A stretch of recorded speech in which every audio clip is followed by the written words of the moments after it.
धोने वाली बहू। शादी के पहले से ही विभा को कपड़े धोने का बड़ा शौक था। कभी नल के नीचे तो कभी तालाब के पास। अरे मेरी नीली वाली लुंगी नहीं दिख रही है।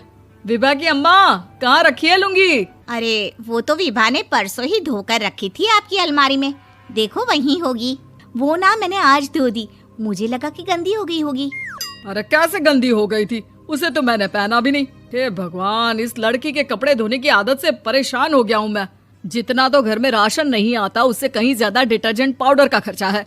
इसकी शादी करवा दो, शादी जाए अपने घर में ही करे काम, फिर चाहे घर के कपड़े धोने हो या पूरे गांव के। हाँ ठीक बोल रही हूँ, देखता हूँ मैं कोई लड़का। वो दिन भी आ जाता है जब विभा को देखने लड़के वाले आ जाते हैं। लड़की मुझे अच्छी लगी। होने वाली सास कहती है, बेटी अगर कुछ पूछना है तो पूछ लो।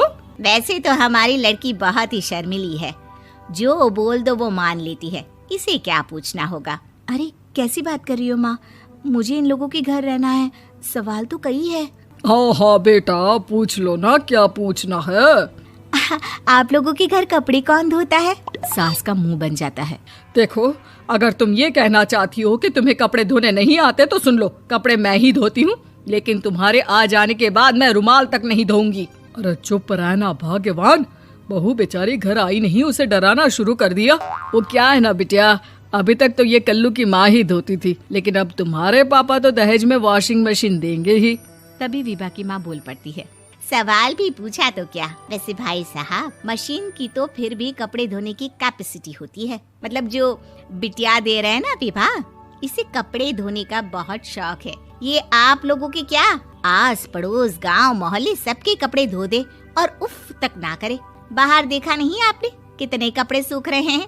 सब हमारी बिटिया ने ही तो धोए हैं। बस भी करो ना माँ, शर्म आ रही इतनी तारीफ सुनकर। और तो और एक दाग निकाल कर दिखाओ तो मान जाओ। हाँ अच्छा, माफ करना बेटा, मैंने गलत समझा। हमें तो रिश्ता बहुत पसंद है। और ऐसे जुड़ जाता है रिश्ता कपड़े धोने का शौक रखने वाली विभा का। उसकी शादी हो जाती है कोयला फैक्ट्री में काम करने वाले कल्लू के साथ। शादी के बाद अचानक विभा चिल्लाती हुई सास के पास आती है। सासू माँ, अरे सासू माँ कहाँ है आप? ये तो धोखा है, धोखा दिया आप लोगों ने मुझे। इसे ससुर के चक्कर के बारे में पता चल गया। अरे तो उसमें तुझे क्यों धोखा मिला है? अरे नल में पानी नहीं आता, कपड़े कैसे कब धुलेंगे? अच्छा, तू पानी नहीं आ रहा उसकी बात कर रही है। तो आपने क्या सोचा? कुछ नहीं। अच्छा, तेरी माँ ने कहा था कि कपड़े धोने का शौक है तुझे, याद आया मुझे। शौक बोलकर कपड़े धोने वाले मेरे जुनून को कम ना आके सासू माँ, कपड़ा धोना मेरा गुरूर है। तभी पति भी वहाँ आ जाता है। अभी मैंने इसे सनी देओल की फिल्म दिखाई है, उसी के डायलॉग मार रही है माँ। अच्छा सुन, साफ साफ बता रही हूँ, पानी सुबह 4 से 6 और शाम को 10 से 12 आता है, समझी?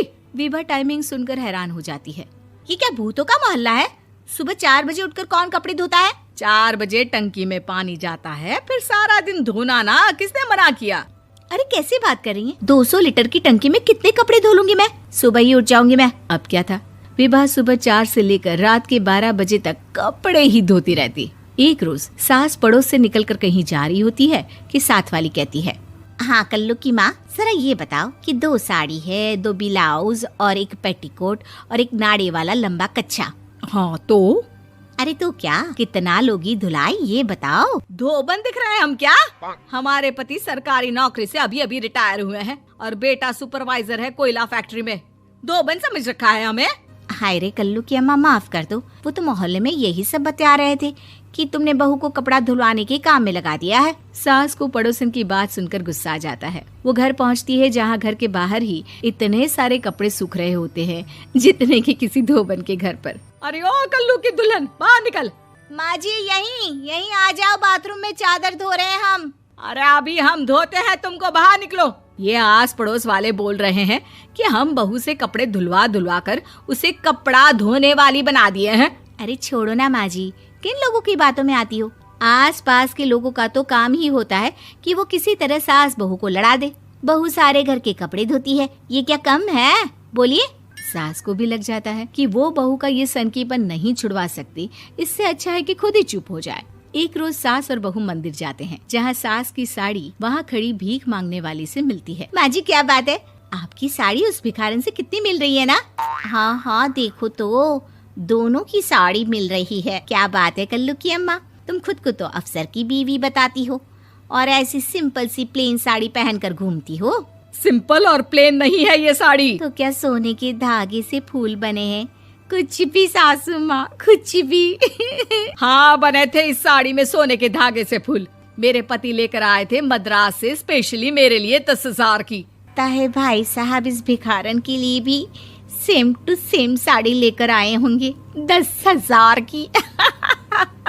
सास उस वक्त तो कुछ नहीं कहती, लेकिन बहू के साथ घर आती है और अलमारी से एल्बम निकाल कर लाती है। ये साड़ी देख रही है, ये वही साड़ी है जिसे मैंने अभी पहना था। इस साड़ी में ये जो चमकदार फूल दिख रहे हैं ना, ये सोने के धागों से काढ़े गए हैं। लेकिन तू लोकल वॉशिंग मशीन ब्रश से घिस घिस कर सारे फूलों को निकाल कर साड़ी प्लेन कर दी।